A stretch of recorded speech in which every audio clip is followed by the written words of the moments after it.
Amber, thank you very much. It is toasty in Green Bay. I can attest to that. It's time for First and Joel, our Blue Zone insider, Joel A. Erickson, the Colts beat writer for the Indianapolis Star. And Joel, a lot of storylines in this one. I think we got to start with the Green Bay quarterback.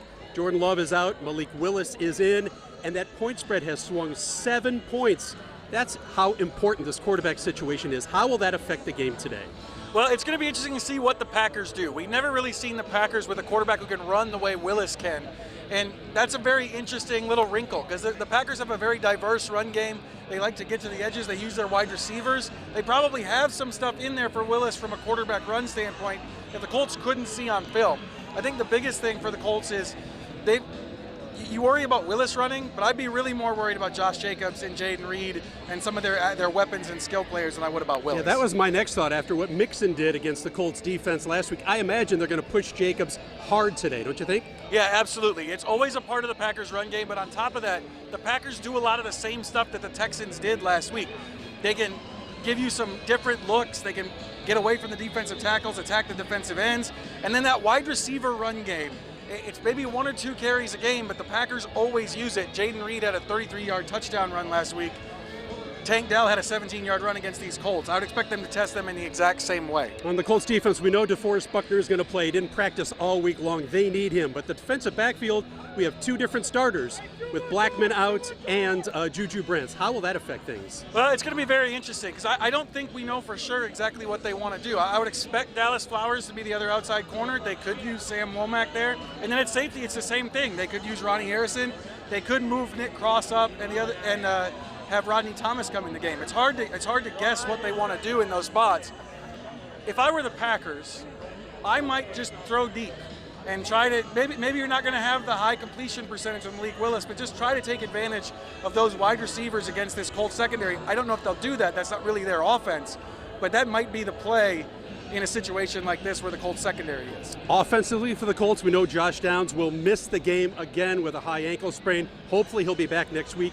I assume they're going to push Jonathan Taylor hard. They didn't ride him hard enough 1 week ago.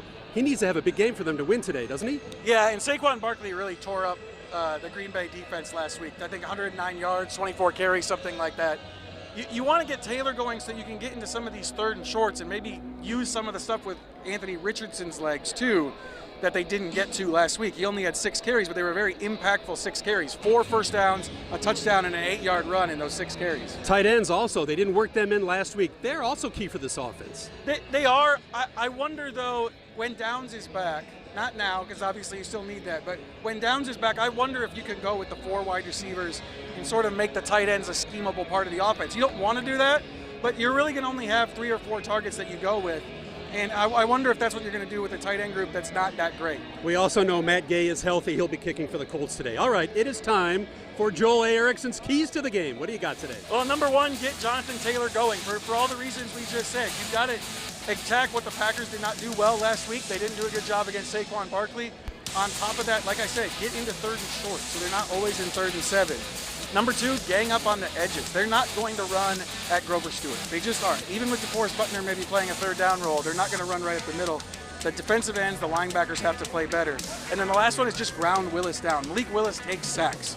He's got a 48.3 quarterback rating. Even if he's better than that, in the preseason with Tennessee, he got sacked 5 times with 32 dropbacks, got sacked on the Hail Mary last week. There's going to be chances to take him down, and the Colts need to do it because he's not going to do well in 3rd and long. And he hasn't thrown a touchdown pass as an NFL quarterback. All right, quick prediction for you. I think the Colts win this one. I think maybe it's Shane Steichen pulls back a little bit and tries to make the Packers win with Malik Willis rather than just going for it. But it's Shane Steichen, so he's going to want the explosive plays. Absolutely. Joel, thank you. Joel A. Erickson, see his work at the Indy Star, and we'll be back with more in the Blue Zone coming up right after this from Lambeau Field.